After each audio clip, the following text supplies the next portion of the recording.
Cette conférence va maintenant être enregistrée.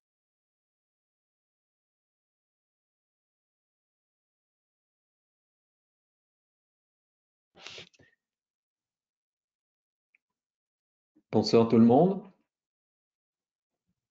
Oui, bonsoir. Ok, très bien. On attend que le maître de cérémonie introduise. Quelle heure est-il? 30. Il est 30. Il y a Alors, quelques... merci. On va effectivement commencer. Merci à tous d'être venus à notre cinquième webinaire, si je ne m'abuse. Merci à Patrice Heinz de se livrer à l'exercice de conférencier ce soir autour de la communication interne, en particulier en situation de crise, en mobilisant les hommes, hein, en tenant compte du facteur humain. Donc, on est dans la lignée de la dernière conférence. Et je vous propose sans tarder de vous passer la main pour donc une demi-heure d'intervention à peu près, Patrice. Oui, merci pour votre invitation. Merci à tout le monde de prendre un peu de temps à partager. Je vais démarrer par une petite vidéo rapide qui dit, à mon sens, l'essentiel. On va ensuite, comme le précisait l'invitation, échanger sur les développements qui sont inclus dans cette vidéo pour nous orienter un peu plus sur quelques inputs, un petit peu de neurosciences, si vous voulez bien, par rapport à cette gestion du facteur humain. Voilà. Donc, vous me dites quand on y va et puis je lance à ce moment-là, je reprends la main. Une demi-heure d'intervention, ensuite une demi-heure de questions. Vous pouvez poser vos questions sur le chat et puis on les rassemblera dans la deuxième partie d'intervention. Voilà, Patrice, c'est à vous. OK. Donc, il faut que j'arrive à récupérer l'écran. Voilà. Très bien. Tout le monde voit l'écran? Tout est bon? C'est parti.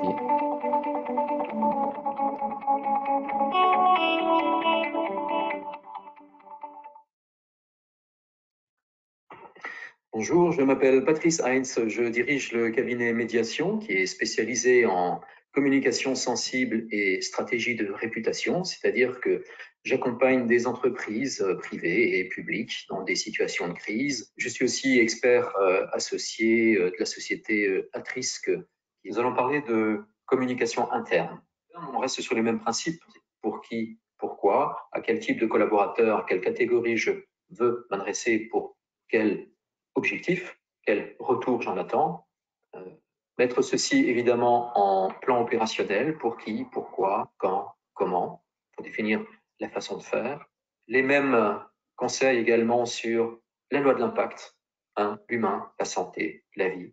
2, l'environnement, naturel bien entendu, mais également social. 3, la dimension matérielle. Avec une implication qui évidemment est tout autre, puisque vous vous adressez aux personnes sur lesquelles vous comptez pour vous aider à sortir le bateau de la tempête, pour le remettre à flot. Alors, quels sont les objectifs de cette communication interne? En règle générale, on veut apaiser, mettre en place une ambiance sereine qui aura pu être chahutée par les événements, entre catégories, entre ceux qui ont pu télétravailler, ceux qui ont dû se rendre sur place, ceux qui ont été en chômage technique, ceux qui ne l'ont pas été, etc., etc. Une ambiance sereine, mais aussi une ambiance productive. Autre objectif, penser les plaies et tirer parti des expériences vécues. Et ensuite, dernier objectif, c'est besoin d'un équipage mobilisé à bord pour tirer le bateau hors de cette crise et le remettre à flot correctement. Sur le fond de cette communication, n'est pas n'importe quand. On est dans une période particulièrement difficile pour tout le monde, dans laquelle les organisations, mais aussi les personnels, auront dû affronter des stress extrêmement forts. Donc, premièrement, accepter que chacun réagisse différemment au stress. Tous les individus ne réagissent pas de la même façon, avec la même capacité de résilience, avec les mêmes réflexes. C'est peut-être le moment d'ailleurs pour sensibiliser vos managers au fondement de la psychologie humaine et en faire des managers du facteur humain, prendre conscience de ces concepts de base que sont les postures grégaires que nous avons sur la façon dont les uns et les autres gèrent le stress et sur la façon dont nous pouvons activer les motivations et gérer des émotions. Le processus de communication interne ici, il va reposer sur 5 points. Écouter, reconnaître, remercier, motiver, engager. Écouter, c'est recueillir les sentiments vécus, c'est laisser les personnes s'exprimer sur leur vécu, sur leur ressenti et leur vision de la crise. C'est un moment important. C'est une base sur laquelle les uns et les autres vont pouvoir construire la nouvelle histoire. Montrez que vous avez pris la pleine mesure du caractère totalement exceptionnel, voire dramatique, de ce qui s'est passé. Montrez que vous êtes conscient des difficultés que certains ont traversées et traversent peut-être encore. Deuxième point, reconnaître. On ne combat pas un symptôme si on ne le reconnaît pas. Acceptez qu'il y ait eu des erreurs, qu'il y ait pu y avoir des dysfonctionnements. Dites-le et engagez ce qui peut l'être, compensez ce qui peut l'être. Ou engagez-vous à le faire. Et si vous ne pouvez rien faire, dites-le, mais expliquez pourquoi. Troisième point, remercier. La crise aura été un élément extrêmement impactant pour la culture d'entreprise. C'est à la fois un révélateur de fragilité et de force, parfois insoupçonnée. Mais traverser une crise ensemble forge des équipes, comme ça forge une famille. Et ça devient une expérience structurante pour la suite. Donc c'est le moment de verbaliser, de sacraliser la reconnaissance de l'engagement de vos collaborateurs dans une prise de parole forte du capitaine à bord. C'est le moment aussi de valoriser les comportements des collaborateurs dans leur famille, qui ont pu, elles aussi, faire des sacrifices ou vivre des temps difficiles en lien avec cet engagement au travail, ou qui peut-être, compte tenu de la situation, vont devoir se préparer à vivre quelques difficultés dans les semaines et les mois à venir. C'est le moment aussi de faire corps et d'associer les collaborateurs à la reconquête des clients dans des communications directes ou des communications via des médias plus ouverts. Les réseaux sociaux offrent pas mal de possibilités de ce type-là. Il y a des moyens d'orchestrer des campagnes de communication qui mettent en valeur également les collaborateurs très directement dans ce qu'ils permettent à l'entreprise de réaliser les prestations que les clients peuvent en attendre. Quatrième levier, motiver. Tous les humains fonctionnent selon une boucle psychologique récompense-punition ou plaisir-désagrément. Toute situation vécue comme récompense sera reproduite. Le cerveau va chercher à la reproduire. Toute situation inverse sera évitée. Donc, les leviers de motivation vont devoir s'intégrer comme des éléments de récompense. La récompense, elle n'est pas tout le temps matérielle. Elle est souvent d'ailleurs pas très matérielle. À partir du moment où on respecte, bien entendu, cette pyramide de Maslow et que les besoins de base sont pourvus. Comment fait-on? Pour motiver, on implique. Donc, impliquez vos hommes et vos femmes. Faites des groupes d'échange.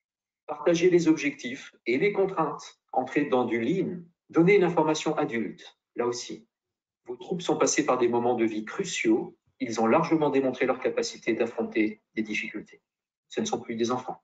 Donnez du sens. Rappelez-vous de Sénèque, dites aux hommes les pourquoi et ils vous suivront sur les comment. Responsabilisez. Et attention, veillez aux équilibres responsabilité-pouvoir. Donner beaucoup de responsabilités à quelqu'un sans lui donner le pouvoir, c'est le conduire au burn-out. Trouvez les moteurs majeurs chez chacun d'entre eux.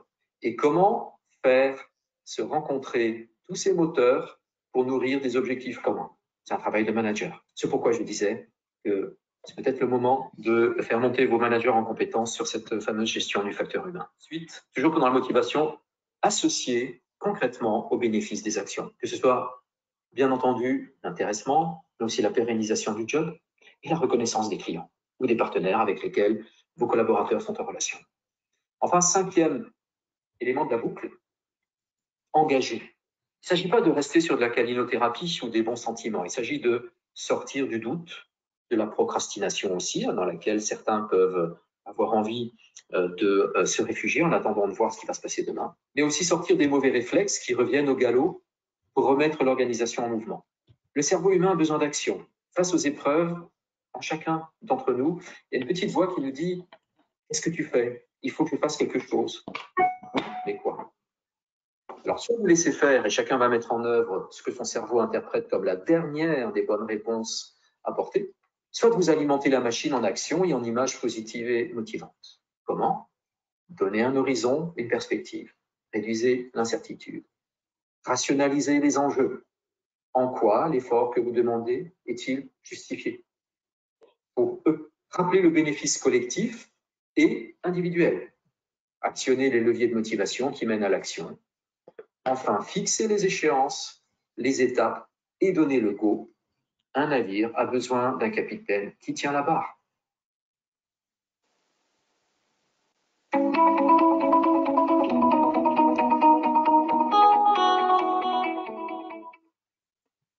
Alors, voilà. Vous m'entendez? Oui, c'est bon. Parfait. Alors, Bon, oui, c'est bon aussi. c'est bon pour tout le monde. Très bien, parfait. Merci pour votre attention. Je me suis dit effectivement que j'allais vous proposer cette introduction sous forme vidéo parce qu'en fait, elle reprend l'essentiel de ce qui doit être retenu, j'ai envie de dire, mais on va passer à travers là maintenant. Ce que je vous propose, c'est peut-être de rentrer rapidement dans l'un ou l'autre détail et puis pour arriver à ce moment de questions-réponses, si ça vous va. Donc voilà, je me suis présenté. Vraiment le préalable à retenir, ça semble simple et tellement évident, mais l'entreprise est avant tout une entité morale. Hein, c'est inscrit sur tous les formulaires administratifs, c'est pas fait du hasard. Une entité morale qui gère des facteurs humains. Alors pourquoi on dit ça en matière de communication? Pourquoi je le rappelle? Parce que ce que nous savons, c'est que l'image de l'entreprise, que ce soit en interne ou en externe, elle est durablement jugée sur la façon dont l'entreprise et ses dirigeants, sa gouvernance, assument ses responsabilités morales dans son environnement. Avant les produits, avant sa distribution, avant les éléments du marketing mix, quand on parle de réputation, d'image, durablement, c'est avant tout sur le comment et avant tout sur la façon dont l'entreprise assume ses responsabilités morales dans l'environnement qui est le sien. Alors, ça nous amène à quoi? Ça nous amène à qu'est-ce que c'est que la responsabilité morale finalement? Elle s'appuie sur ce qu'on appelle la trilogie de l'impact, c'est-à-dire c'est finalement l'ordre de priorité dans lequel nous percevons les informations. C'est de façon décroissante les types d'informations qui présentent qui ont le plus d'impact sur nous, sur les publics. Le premier élément, c'est évidemment tout ce qui a trait à l'humain. Donc, l'humain, la santé, c'est la première responsabilité morale de l'entreprise, c'est de montrer comment elle assume effectivement ce facteur-là. Le deuxième étage, effectivement, c'est l'environnement. Je le disais, l'environnement naturel, bien entendu, mais aussi l'environnement social. Et le troisième élément, uniquement la dimension matérielle. C'est-à-dire que dans les décisions qui sont prises, pas uniquement en matière de communication, mais aussi en matière de communication, et dans les prises de parole, imaginez quelqu'un qui prendrait la parole en commençant par déplorer une perte de chiffre d'affaires, ensuite éventuellement une pollution qui aurait pu être produite par un manque de vigilance, pour finir le propos par un incident humain, voire un accident qui aurait pu coûter la vie à quelqu'un. On comprend rapidement que c'est absolument l'inverse qu'il faut faire. Donc, cette responsabilité morale dans les propos et dans les choix qui sont faits doit respecter cet ordre-là. 1, l'humain, 2, l'environnement et 3, le matériel. Et dans le matériel, d'abord le matériel collectif avant d'être le matériel, la dimension matérielle propre à l'entreprise. Et donc, on comprend assez rapidement en quoi ce concept de confiance est important. C'est-à-dire que l'activité qui doit être la nôtre, la vôtre, celle d'aujourd'hui en mode dégradé, si elle peut continuer, et celle de demain qu'il va falloir reprendre, eh bien sûr, elle s'appuie sur la bienveillance, y compris d'ailleurs en communication externe, hein, parce que le win-win ne suffit plus pour faire la différence, mais en interne, c'est particulièrement important. Mais la criticité des événements qu'on vient de passer, ceux que l'on va affronter dans les prochains temps, comme vous le savez, va devoir aller bien plus loin que la bienveillance, c'est-à-dire qu'on en est à devoir nouer ou renouer la question de la confiance. Et la confiance, ça ne se donne pas, je ne vous apprends rien. La confiance, on la gagne. Donc, donner des signes extérieurs, des signes de confiance. Quelles sont les trois questions finalement que l'on se pose globalement au titre de l'entreprise? La première concerne particulièrement la communication interne, les deux autres plutôt leur communication externe, mais en quoi la crise aura impacté nos collaborateurs sur le plan de leur santé, organisation, ambiance, confiance et cette fameuse image employeur. C'est ce qu'on évoquait dans la vidéo. Et vous retrouvez bien là l'ordre, on appelle cet impact, l'ordre d'impact dans lequel effectivement l'entreprise démontre qu'elle assume ses responsabilités morales dans son environnement. Question importante en matière de communication, c'est avec quelle image on veut vivre après la crise, après l'événement. Avec quel type de réputation on veut construire l'avenir. C'est une réflexion qu'il faut avoir à quelques-uns autour de vous pour définir les lignes de conduite, le fil rouge, la façon dont on veut être perçu par la suite, et en particulier effectivement en interne. Comment on aura réagi au retour à l'emploi, au retour au travail, comment on aura éventuellement réagi dans la gestion de certains conflits, parce que vous le savez comme moi, un des enjeux aussi, c'est d'arriver à apaiser une ambiance qui est à la réenclencher dans une dynamique, j'allais dire, productive et vertueuse, parce qu'il y aura forcément des différences de perception. On le voit dans pas mal de sondages qui aujourd'hui maintenant commencent à être publiés. Voilà, il y a une petite fracture, voire plus importante dans certaines entreprises déjà, qui commencent effectivement à lézarder les ambiances entre, par exemple, ceux qui ont pu rester au télétravail et ceux qui ont dû venir sur place. Donc, avec là des enjeux qui sont des enjeux d'équipe importants. Comment on arrive effectivement à apaiser tout cela et à renvoyer aux uns et aux autres l'image positive dont ils ont besoin pour alimenter la boîte à images qu'on a entre les deux oreilles, ça c'est un enjeu important dans la reprise d'activité. C'est ça qui consiste à réamorcer le moral. D'où cette formulation que j'évoquais là tout à l'heure dans la vidéo en 5 points que j'appelle moi le cycle de réamorçage. C'est-à-dire comment on met ça en action, ce sont les 5 points que je développais tout à l'heure, donc sur lesquels on peut revenir après en questions-réponses. Écouter, faire en sorte qu'effectivement vos collaborateurs puissent s'exprimer, exprimer leur façon, la façon dont ils ont vécu, eux, la crise et cette période, reconnaître ce qui doit l'être, y compris effectivement, comme je le disais, les dysfonctionnements, même les erreurs qu'on aura pu faire, tout ce qu'un mode dégradé nous conduit à devoir accepter aussi. Remercier, c'est important, je le disais aussi, c'est certainement le moment de formaliser des moments de remerciement, parce qu'il faut, l'humain est un animal social aussi, et le regard des autres et la façon dont on remercie formellement ses collaborateurs pour les efforts qu'ils ont pu faire, quelles que soient les missions qu'ils ont eues ou quelle que soit l'activité qu'ils ont pu avoir. Attention là aussi à ne pas créer trop de différences. Certains ont peut-être dû être mis au chômage technique, ça ne veut pas pour autant dire qu'ils sont moins importants dans l'entreprise, mais ils l'ont été à un moment donné, leur métier, leur fonction n'était pas indispensable ou permettait de ne pas être mise en risque par rapport au risque de contagion, etc. Motiver, on va y revenir tout à l'heure, notamment sur comment on peut comprendre la motivation humaine, et puis l'engagement qui consiste à passer effectivement de la motivation à l'action, puisque votre propos à vous, c'est de remettre la machine en route et que le bateau puisse sortir du port et reprendre sa route. Donc engager, donner des jalons, je l'évoquais tout à l'heure, donner une perspective, parce que mentalement, notre cerveau a horreur de l'incertitude. Et donc, quand on est dans une période de forte incertitude comme celle que nous vivons aujourd'hui, même si nous avons des échéances, on sait que le confinement, depuis hier soir, va nous amener jusqu'au moins au 11 mai, mais c'est au moins.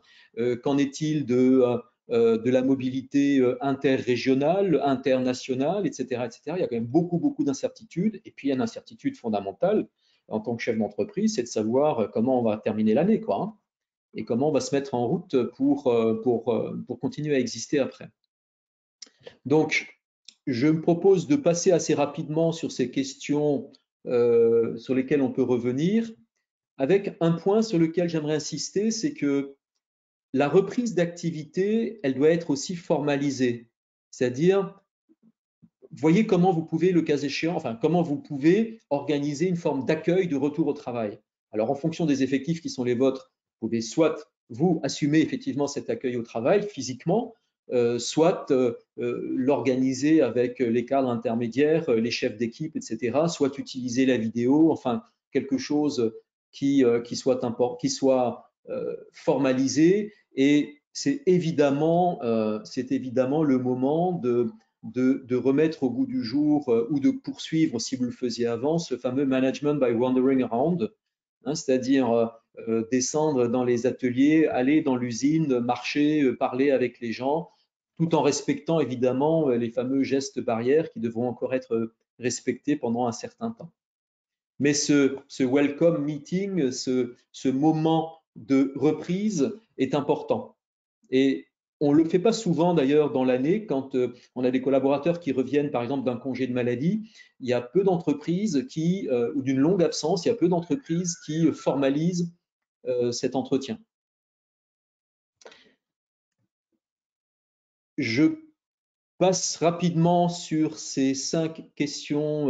Je reviendrai tout à l'heure puisque j'imagine que vous aurez des questions sur ces aspects-là, pour donner quelques éclairages qui vont donner du sens aussi, je l'espère, au comment.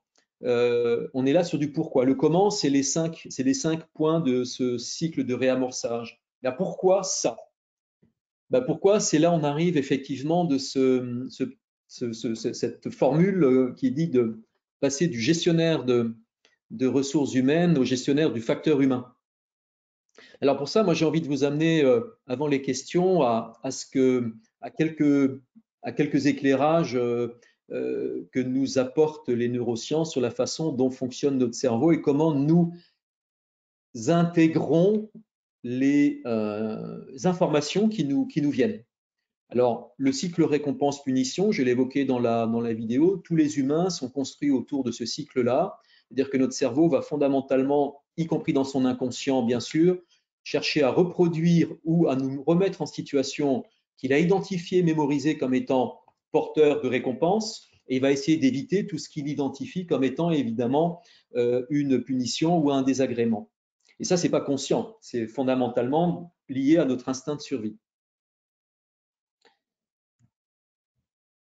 Un des préalables aussi, c'est de se rappeler que si on a connu un stress des organisations, évidemment, on a connu un stress des humains, un stress humain des hommes et des femmes. Pourquoi on parle de stress? Parce que, je l'évoquais aussi, nous allons réagir de manière différente à ces stress. On ne réagit pas avec la même intensité, au même type de difficultés. Ce qu'il faut avoir à l'esprit, c'est que notre cerveau, fondamentalement, il a 2 fonctions. Assurer notre survie individuelle, c'est ce qui fait que voilà, on est toujours en vie. C'est ce qui fait qu'en l'occurrence, on retire notre main d'un feu quand on sent que ça brûle, et puis qu'on a toujours nos 4 membres si on a eu cette chance-là. Et deuxième fonction, assurer la survie de l'espèce. Ce qui fait qu'en l'occurrence, l'humanité existe toujours en tant qu'espèce, hein, puisque on revient très souvent en neurosciences sur ces inputs au monde animal, puisque nous restons aussi des mammifères. Élément intéressant, c'est de se dire, en fait, on a d'une part des comportements automatiques et d'autre part, on tend à aller vers des comportements d'adaptation. Mais dans un premier temps, comme notre cerveau, il est câblé pour assurer notre survie individuelle et assurer la survie de l'espèce, il va être dans des automatismes. Et donc la question se pose toujours de savoir finalement qu'est-ce qui est à la barre quoi, dans nos actions, dans nos réactions, nos instincts, nos pulsions, nos émotions, nos pensées.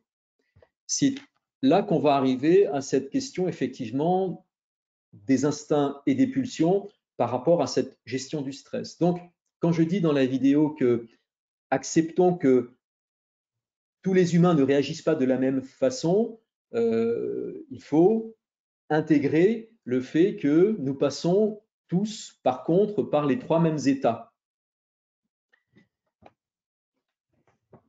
Nos automatismes, qui que nous soyons, quelle que soit notre culture, notre éducation, reposent globalement sur 3 leviers. 1, nos instincts. 2, un certain nombre de pulsions qu'on appelle des postures grégaires que je vais développer. Et 3, nos émotions. Nous sommes des êtres d'émotion. Sans émotion, la rationalité, quelque part, elle se perd dans les méandres de notre cerveau limbique. Parce qu'on a besoin de ça pour mémoriser les choses.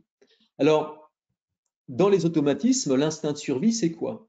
L'instinct de survie, c'est la réaction au stress. Notre cerveau, notamment notre cerveau reptilien, il est toujours encore programmé pour faire face à des stress essentiels qui sont des stress de survie. Première étape, la fuite. Quand la gazelle se retrouve dans la savane et qu'elle voit le guépard au loin, sa première réaction, c'est celle de fuir pour éviter effectivement le danger. Deuxième étape, qui est celle de la lutte. Je ne peux plus effectivement courir, je suis à bout de souffle, donc je suis obligé de me mettre en lutte pour me défendre. Troisième étape, c'est ce qu'on appelle l'inhibition, c'est-à-dire que je ne peux plus courir, je suis au pied du mur, je ne suis pas assez fort pour lutter ou j'ai plus de force, donc je fais le mort. Je fais le mort, ça veut dire que quelque part, mon cerveau va réagir de sorte à ce que chimiquement, il se produise en moi une réaction qui permette de produire de l'endorphine qui va permettre à mon corps de moins souffrir si jamais il faut que je passe à la casserole. Donc, ça, c'est dans la vie sauvage. Aujourd'hui, fort heureusement, il n'y a plus de guépards dans les rues, sauf quand il y a des portes ouvertes malencontreuses dans des eaux. Mais enfin, on peut faire évidemment le rapprochement assez évident avec des situations de stress psychologique. Perte de travail, angoisse, perte évidemment d'être autour de soi, crainte de la maladie, etc. Tout ceci va finalement activer les mêmes instincts, parce qu'en fait, on a toujours le même cerveau reptilien que nos arrière-grands-pères et grands-mères. Donc ça, c'est vraiment de l'automatisme. Et si nous traversons tous les 3 étapes, certains d'entre nous sont plus ancrés dans telle ou telle étape. Donc il n'y a pas un comportement stéréotypé à attendre de toute la population et de l'ensemble de vos collaborateurs au même moment. Chacun va se retrouver à un autre stade. Donc intéressant aussi de savoir à peu près, de comprendre et de sentir à quel stade les personnes qui sont en face de vous, la personne qui est en face de vous, se trouve au moment où la situation reprend.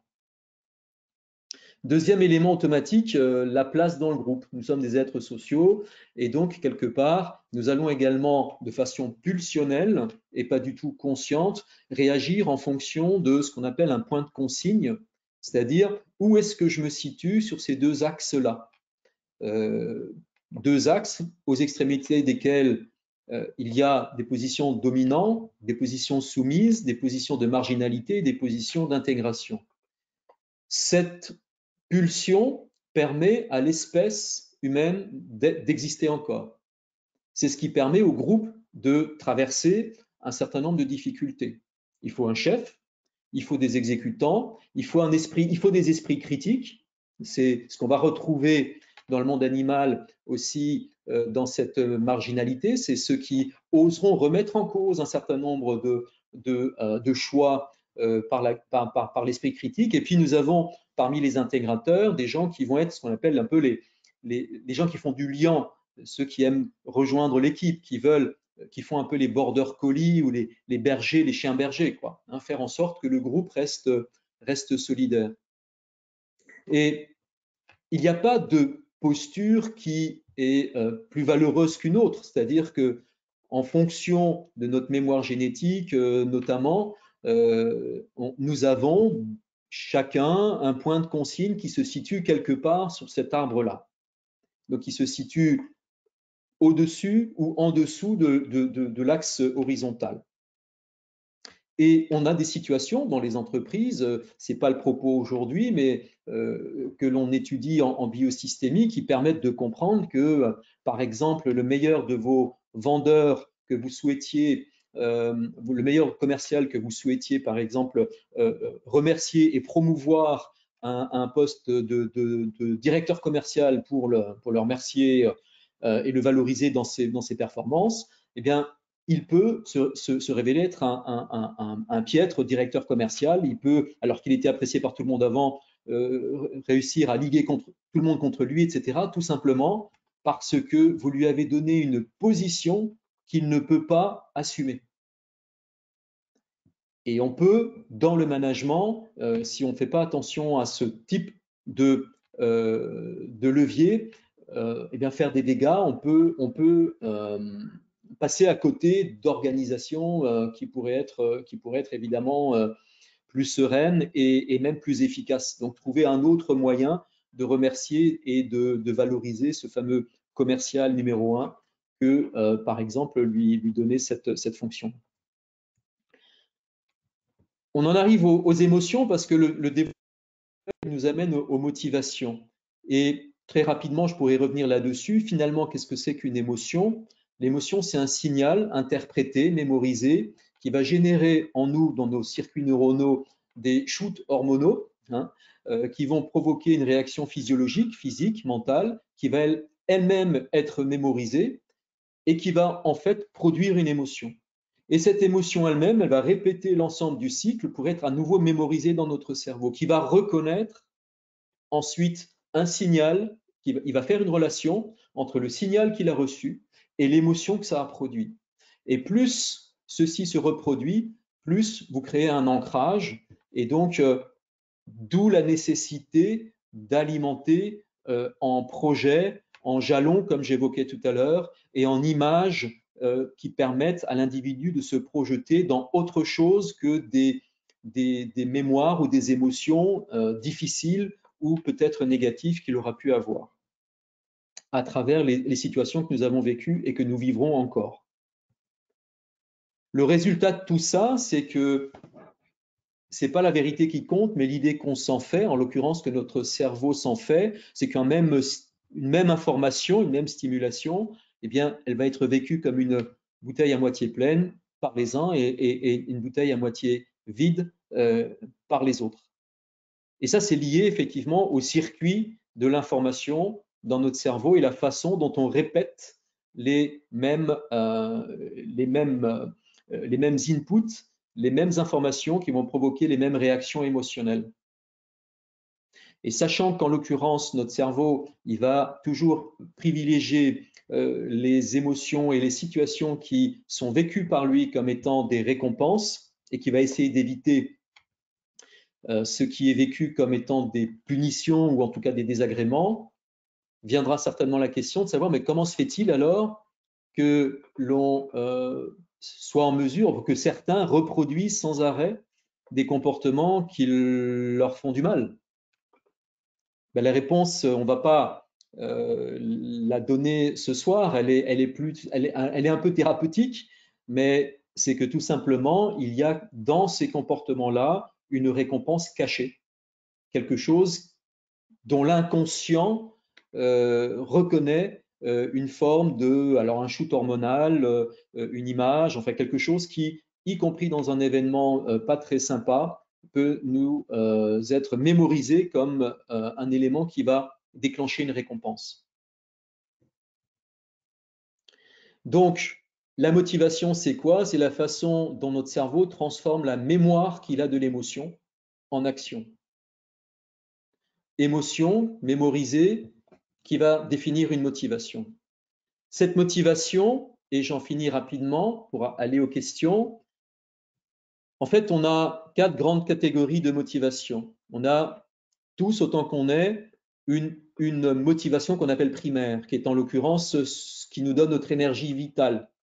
Cette énergie vitale qui est ce que l'on est vraiment. Très souvent, on entend les gens dire « oui, mais moi, je suis pulsionnel » ou « je suis instinctif » ou « je crois mes instincts », etc. Vous l'avez peut-être compris là, mais en l'occurrence, on n'est pas son instinct et on n'est pas ses pulsions. Ça, c'est notre cerveau automatique qui nous impose, en l'occurrence par défaut, son pilote automatique qui est lui basé sur l'instinct de survie et sur les pulsions grégaires. Nos motivations primaires sont celles dans lesquelles nous prenons du plaisir à faire pour faire, c'est-à-dire indépendamment du résultat. Que je passe 25 ans en prison ou que je sois effectivement là aussi dans un opprimé pendant très très longtemps, ma motivation primaire, celle qui fait de moi qui je suis, fait que de toutes les façons, je continuerai à le faire. Donc, une des façons de rechercher la motivation, c'est d'essayer de voir où sont les motivations primaires des personnes qu'on a en face et notamment qu'est-ce qui les ressource, qu'est-ce qu'ils aiment faire en tout état de cause, en quoi ils ne sont pas uniquement liés à un résultat. On a ensuite des motivations secondaires qui sont rapidement celles que nous avons apprises, qui sont clairement les j'aime, j'aime pas, c'est ce qui définit nos systèmes de valeurs et d'anti-valeurs. Ça c'est bien, ça ce n'est pas bien, etc. Nos motivations tertiaires, on en a tous également, c'est les motivations du premier de l'an, hein, demain j'arrête. Donc ce sont des intentions que nous formulons parce qu'on a bien compris que socialement ça a du sens, mais c'est assez loin de notre motivation primaire et c'est des choses que l'on ne va probablement pas mettre en action. Hein, c'est tel projet qu'on a dans les cartons depuis tellement longtemps, telle décision qu'on n'arrive pas à prendre, etc., mais dont on parle beaucoup. Et puis, la plus complexe, qui est la quatrième, qui est la motivation compensatoire, c'est juste pour vous donner un tableau. La motivation compensatoire, c'est en l'occurrence ce que nous faisons dans un hyper-investissement émotionnel. Nous allons nous hyper-investir dans telle tâche, telle fonction, tel métier, telle profession, mais aussi tel engagement associatif, etc., dans lequel on va en faire un peu trop et qui, malgré les apparences, ne va finalement jamais nous satisfaire parce qu'en réalité, la récompense que nous recherchons, la récompense émotionnelle, elle est taboue.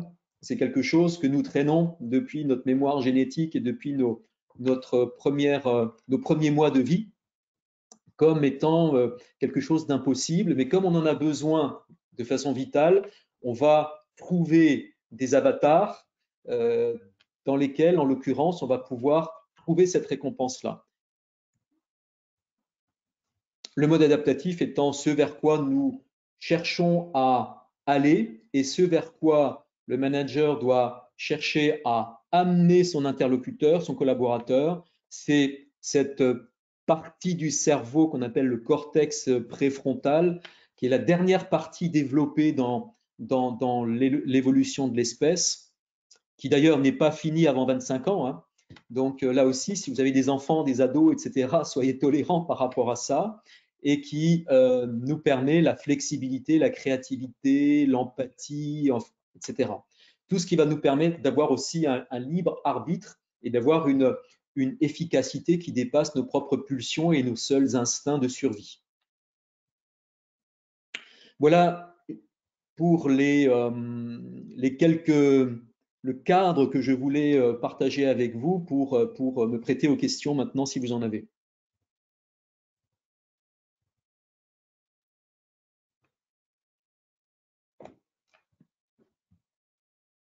Est-ce que tout le monde m'entend? Merci Patrice pour cette approche neuroscientifique.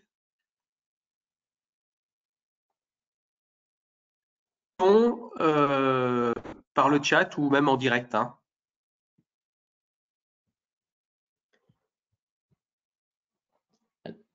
Ce qu'on peut peut-être faire, c'est revenir vers ça. Parce que toute la deuxième partie, c'était vous expliquer pourquoi. C'est-à-dire pourquoi, voilà, pourquoi on entend tout le temps utiliser des termes positifs,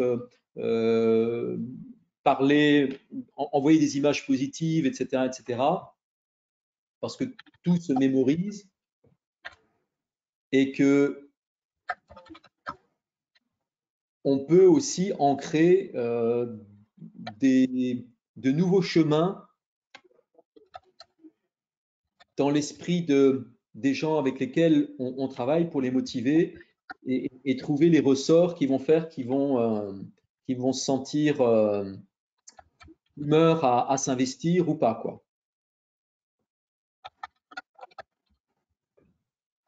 On a une question qui est arrivée par le chat. Comment expliquer les chômages partiels comparés à ceux qui n'ont pas travaillé? Ouais. Quelle explication donner? Vous avez une explication rationnelle. Je pense que l'explication rationnelle, vous savez la donner mieux que moi. C'est-à-dire que vous savez pourquoi certaines personnes ont été en chômage partiel et d'autres pas. Les raisons objectives, vous les connaissez. Je pense que la difficulté, c'est plutôt, c'est comme ça que je l'entends, elle est souvent dans la forme. C'est comment, premièrement, prendre en considération le stress qui peut être créé chez une personne qui l'a été. Alors, juste pour vérifier la question c'est des personnes qui ont été en chômage partiel ou que nous allons devoir mettre en chômage partiel?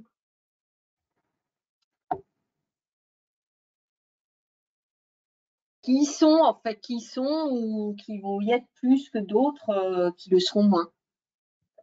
Ben, en l'occurrence, c'est en donnant tout simplement, c'est donner des explications, dites le pourquoi.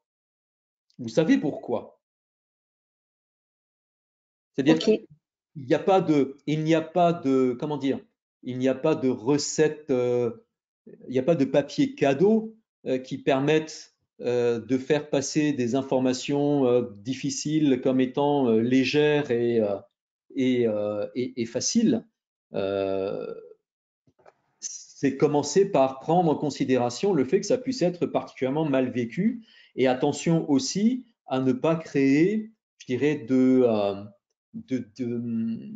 d'opposition, de créer de nouvelles chapelles ou de groupes qui pourraient demain, quand il va falloir compter à nouveau sur tout le monde, qui pourraient demain avoir du mal à travailler ensemble parce qu'ils se sont sentis traités de manière peut-être inéquitable.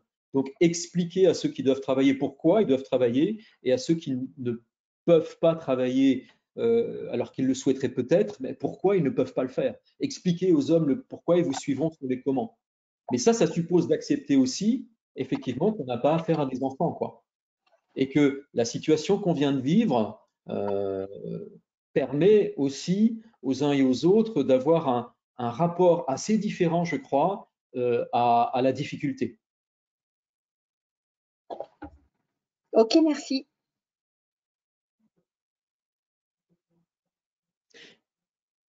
Alors, on a eu une autre question. Par contre, Thierry, je ne comprends pas très bien la question. Peut-être tu veux prendre la parole et la poser en direct? Sinon, je vais la lire. Hein. Peut-être que non, pour mais Patrice. c'est bon, c'était juste le temps Ok, merci. C'était juste le temps de remettre le micro. Oui, dans la vidéo, sur le reconnaître, la partie reconnaître, vous évoquiez le fait de la reconnaissance auprès des collaborateurs pour ce qu'ils ont fait pendant la période traversée, etc., mais aussi la reconnaissance auprès de la famille des collaborateurs. Oui, Et ça m'interpellait un petit peu plus parce que c'est moins classique. oui. Du coup, si vous avez des exemples ou des précisions un petit peu sur ce que vous mettez derrière cette partie-là. Eh bien, je pense que à partir du moment où on considère que l'enjeu, c'est plus la bienveillance, l'enjeu, c'est la confiance. La confiance, elle va reposer d'une part sur un discours qui doit. Il faut saisir l'opportunité là de cette crise pour monter d'un cran dans cette relation adulte-adulte, mais aussi pour bien faire prendre conscience à nos interlocuteurs, à vos interlocuteurs, qu'ils comptent pour vous. C'est-à-dire qu'ils ne comptent pas uniquement en tant qu'agents de production, quelle que soit leur fonction, mais qu'ils comptent aussi en tant que personne.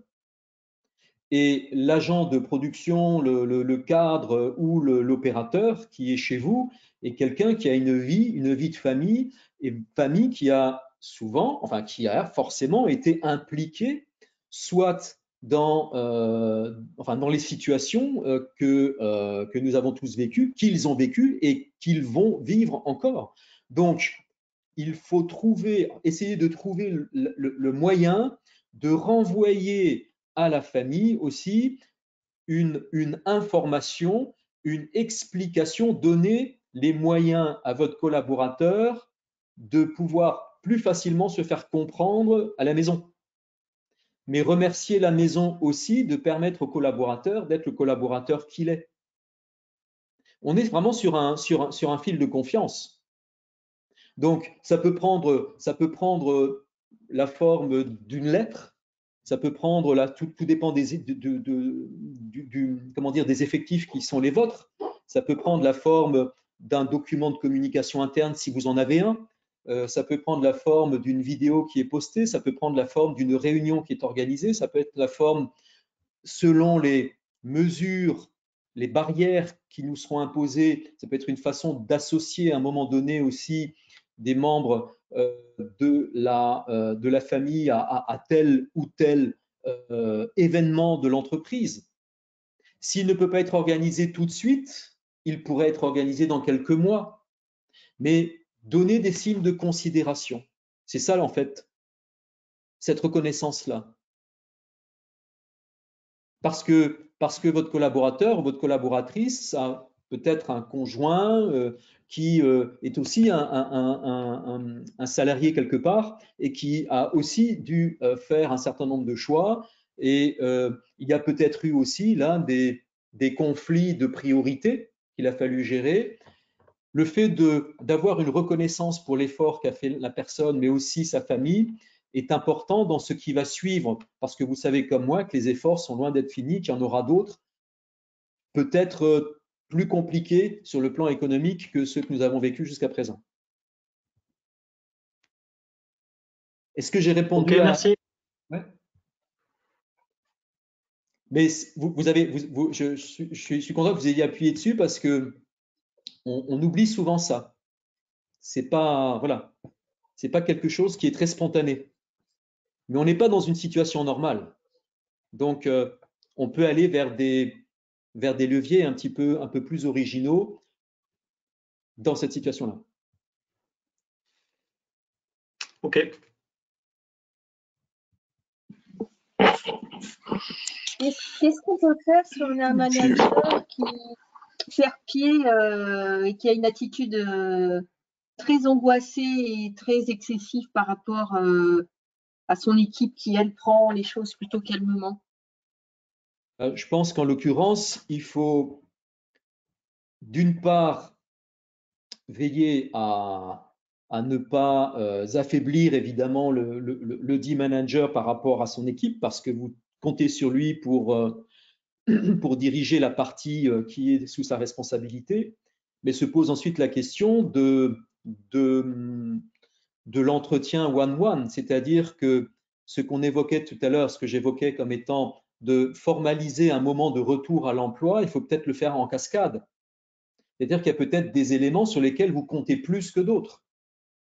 Il y a des personnes dans l'entreprise qui ont plutôt intérêt à tenir le coup plus que d'autres. les managers en font certainement partie. Et donc, si vous avez telle ou telle personne qui peut avoir une fragilité sur ce que vous évoquez, ben ça ne se réglera pas à l'échelle collective. Hein. C'est-à-dire que c'est quelque chose, il faut l'accompagner. Il faut accompagner cette personne pour voir ce qui va pas. Alors, soit un N+1, soit si vous avez la possibilité autour de vous, ben de lui permettre d'avoir quelqu'un qui va peut-être l'aider à faire un peu le point sur ce qu'il ressent, sur la part d'instinct, la part de fonctionnement grégaire qu'il peut avoir en lui et qui peut expliquer un certain nombre de choses et qui peut lui permettre aussi de déculpabiliser peut-être aussi sur sa réaction. Et puis d'accepter aussi, en l'occurrence, que son équipe puisse réagir de manière beaucoup plus sereine, ce qui ne veut pas dire qu'elle ne se sent pas concernée. Parce qu'en fait, chacun a ses propres représentations. Et puis les motivations secondaires que j'évoquais tout à l'heure sur les conditionnements qui sont les nôtres, les c'est bien, c'est pas bien, j'aime pas, sont extrêmement limitants. Ce sont des injonctions assez limitantes. Donc, un manager qui a un problème de ressenti personnel et de comportement ensuite par rapport à son équipe, il faut le traiter à part, il faut le traiter en one-one, quoi.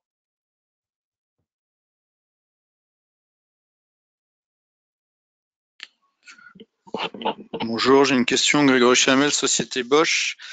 On a beaucoup aujourd'hui des retours des gens qui nous font part d'un sentiment d'incohérence entre le discours politique notamment. On parle de confinement, on ne peut pas se rendre à un enterrement d'un proche, on ne peut pas aller voir ses parents dans certains cas, et à l'inverse de devoir redémarrer l'industrie ou ne pas avoir arrêté l'industrie, en l'occurrence pour certaines entreprises, et surtout sur des produits qui ne sont pas des produits essentiels ou pas des produits de première nécessité.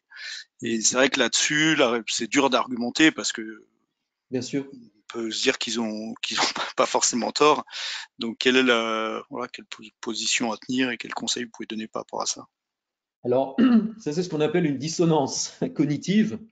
Et on est évidemment dans des situations telles que celles que nous vivons, absolument dans ce que vous dites.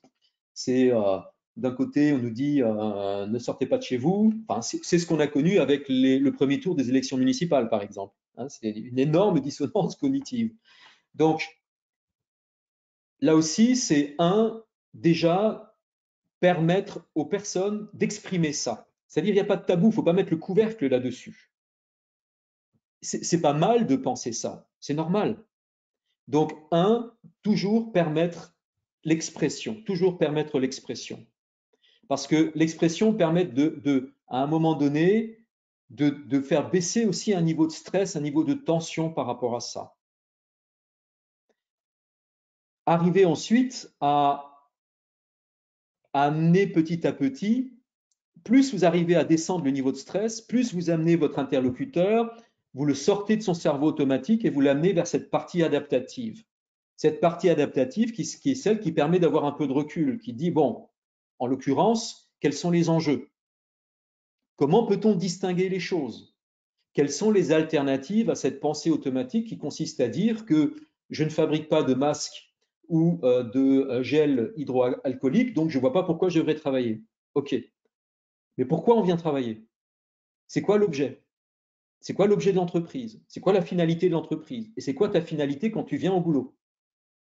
Pour le moins, c'est d'alimenter sa capacité de vie, c'est-à-dire avoir un travail permet d'avoir un salaire qui permet de faire fonctionner, enfin de vivre et d'alimenter aussi sa famille. Demain, la France ne peut pas être peuplée que d'entreprises qui fabriquent des masques et des respirateurs, quoi. Donc, l'idée, encore une fois, c'est pas de dire que c'est bien ou c'est pas bien de penser comme ceci ou comme cela. Chacun a le droit de penser, mais laissez déjà les gens exprimer leurs ressentis. Mais essayez de les amener ensuite vers quand vous sentez qu'ils ne se sentent pas en opposition, ils se sentent autorisés à dire ce qu'ils ressentent, à dire comment ils voient les choses, ben, de les amener petit à petit à relativiser les choses en disant, OK, si on met tout ceci sur la table, qu'est-ce qui est comparable? Venir au travail, ça sert à quoi? Qu'est-ce qui se passait si on ne revenait pas au travail? C'est les faire réfléchir à des alternatives. Ça ne veut pas dire que ce n'est pas du tout de la manipulation, hein. C'est simplement d'arriver à injecter à un moment donné dans son circuit quelque chose qui lui permette de s'interroger sur les peurs, les angoisses, les systèmes automatiques qui font que forcément on va d'abord être sur ces réactions de défense. Parce que l'expression que vous évoquez, c'est une réaction de défense, c'est sûr. Mais elle fait référence à quoi? Elle fait référence derrière à un instinct de survie. C'est-à-dire que derrière l'idée qui est de dire je ne vois pas pourquoi je viendrais travailler alors que je ne suis pas sur nous ne produisons pas de produits stratégiques ou indispensables. Ce qui est en jeu derrière, c'est pas j'ai pas envie de venir travailler puis simplement de rester tranquillement chez moi. Ce qui est en jeu derrière, c'est l'instinct de survie par rapport au risque que je pourrais éventuellement prendre à contracter ce fichu virus sur mon lieu de travail. Donc, il y a cette relativisation cette notion du sens. C'est quoi le sens de l'entreprise, de la reprise d'activité, de l'investissement de chacun dans ce travail? Et puis deux, donnez-leur aussi tous les éléments d'assurance que vous pouvez donner qui peuvent relativiser le risque de contagion, c'est-à-dire tout ce que vous avez mis en place, tout ce que vous mettez en place pour la sécurité et la protection des salariés aussi. Mais dans un premier temps, il faut laisser s'exprimer.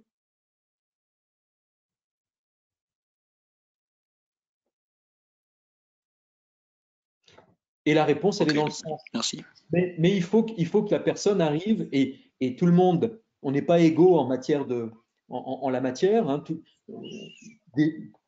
certaines personnes ont besoin de plus de temps, d'autres de moins de temps pour s'approprier ce recul-là.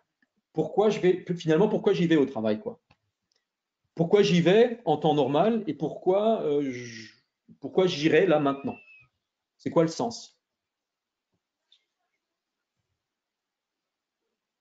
Et je pense qu'on arrive assez rapidement à un sens commun, quoi. Hein. Il y a les gens qui, on va dire, qui switchent facilement, et oui, on y arrive rapidement. Et il y a les gens qui ont, on va dire, une certaine phobie, ont vraiment une peur de reprendre, et qu'on n'arrive pas à faire basculer, qu'on n'arrive pas à faire réfléchir. Ces gens-là, les autres, on va dire que c'est relativement facile de les amener à échanger, à dire, expliquer les raisons du redémarrage dans notre cas. Mais il y a un certain nombre de personnes qui se disent non, c'est pas cohérent. Si j'ai un décès dans ma famille, je peux pas y aller, pourquoi j'irai bosser? Et ces gens-là, on peut y passer du temps. Hein. J'ai passé quelques heures avec eux et on a du mal à les faire basculer. Quoi. Je pense que une des idées pourrait être de réunir à un moment donné, de faire des petits groupes, parce que il faut prendre conscience qu'il y a des alternatives. C'est-à-dire que vous avez forcément des gens qui seront contre tout, ça existe. Il y a des gens qui sont contre tout, mais quelque part, quels sont les arguments? Les arguments sont ceux qu'on évoquait tout à l'heure, c'est-à-dire qu'il y a d'une part, il y a l'argument de la protection, qui est un argument extrêmement légitime, qui dit, bon, ok, je ne me sens pas protégé, je ne me sens pas en sécurité, donc en face, qu'est-ce que vous pouvez amener comme élément d'information, comme élément de preuve, ou à quoi vous pouvez les associer pour s'assurer effectivement eux-mêmes que les moyens de protection sont en place. Et puis ensuite, il y a la notion de l'intérêt. C'est quoi son intérêt de venir travailler? L'intérêt, c'est peut-être de permettre à une entreprise de reprendre une activité qui lui permettra de lui verser un salaire. Alors, dit comme ça, c'est un peu abrupt et ça peut générer des oppositions si on ne donne pas suffisamment de feedback au départ pour ne pas moraliser la réponse en disant c'est bien ou c'est pas bien de dire que je veux venir ou que je veux pas venir. C'est-à-dire pourquoi tu dis ça? Ben, parce que j'ai un décès dans ma famille, je pouvais. D'accord, mais entendu, mais en quoi l'entreprise est concernée par le décès dans la famille? En quoi, dans une situation normale de travail, il y a des choses qui sont compatibles et d'autres qui ne le sont pas? Qu'est-ce que ça change le fait de venir travailler? Donc, ce qui va souvent être mis en avant, c'est cette question de la protection. Mais soit on considère effectivement que les moyens de protection sont efficaces, sont réels, et on est en sincérité par rapport à ça, et on ne peut être qu'en sincérité avec ça, soit on considère qu'on n'a pas les moyens de protéger, et c'est clair qu'on ne pourra pas faire venir au travail des collaborateurs en lui disant j'aimerais que vous veniez travailler, mais je sais que vous n'êtes pas assez protégé. C'est pas audible, on est bien d'accord. Donc, soit en fonction de la position de la personne dans l'entreprise, ça peut se traiter en one-one, soit peut-être en petits groupes, de sorte à ce qu'il entende aussi d'autres inputs, quoi. Ok, merci. Pour juste partager on avait réunion de CSE ce matin, on présente toutes les mesures. Tout le monde nous dit c'est génial, tout ce que vous avez fait c'est énorme. On a vraiment fait beaucoup de choses et il y a quand même une partie qui répond ce que je dis. Mais après c'est ce que vous dites, c'est comment on arrive à leur faire prendre un peu de recul et après, on parle de gens syndiqués avec des profils particuliers quand même, mais voilà. Pas d'une majorité. J'ai la moitié de mon CSE qui est pour une reprise quand même, ce qui est déjà pas mal. Alors, je pense que ce à quoi il faut faire attention, là où vous jouez effectivement de manière sur une corde très sensible, c'est d'une part à ne pas moraliser ou à ne pas condamner de manière trop formelle ceux qui ont cet esprit d'opposition, mais ne pas démotiver non plus ceux qui, en l'occurrence, font l'effort de venir, quoi. Hein. Donc, mais après, c'est la question des enjeux, c'est-à-dire si parmi les gens qui ne reviendront pas aussi rapidement que vous aimeriez, vous avez des éléments critiques, ben, forcément, vous allez être obligé de gérer la situation de manière un peu différente que si ce sont des personnes dont, malheureusement pour elles, l'entreprise pourrait éventuellement se passer.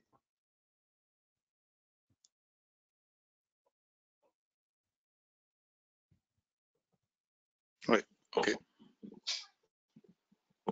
Et puis, je pense que nous vivons vraiment nous vivons une période tout à fait particulière et il faut en profiter pour bouger les lignes.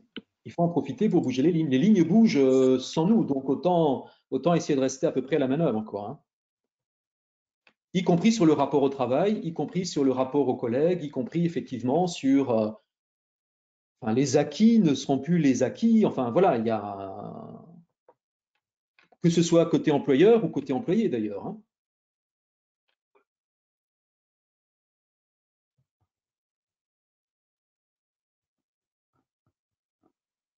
Bien. Merci beaucoup, Patrice. S'il n'y a pas d'autres questions, je ne sais pas s'il y a une dernière question. Sinon, on vous remercie pour votre intervention. Peut-être une conclusion? Je pense que la conclusion, c'est celle qui consiste à dire qu'on vit une période particulière et qu'on ne va pas faire demain avec les recettes d'avant. Donc, c'est le moment où on peut imaginer effectivement faire évoluer des comportements de manière un peu différente, mais pour arriver à ça, il faut fondamentalement se poser la question de savoir qu'est-ce qui va me permettre de gagner la confiance ou de conserver la confiance, parce qu'on va être là-dessus. Face à l'incertitude, c'est la croyance en la sincérité de l'autre, c'est-à-dire la confiance qui peut faire la différence. Et donc, chacun peut voir en fonction de ses moyens et de ses limites comment il peut exprimer ce lien de confiance. C'est vraiment ça. Voilà ce que je dis.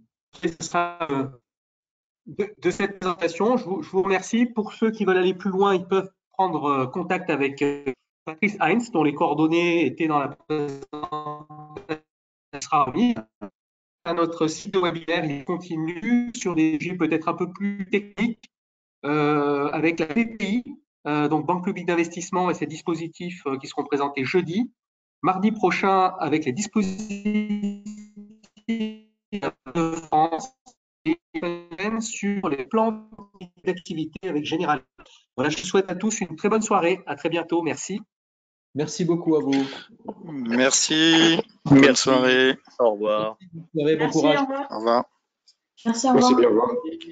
Merci, au revoir à tous. Merci, au revoir.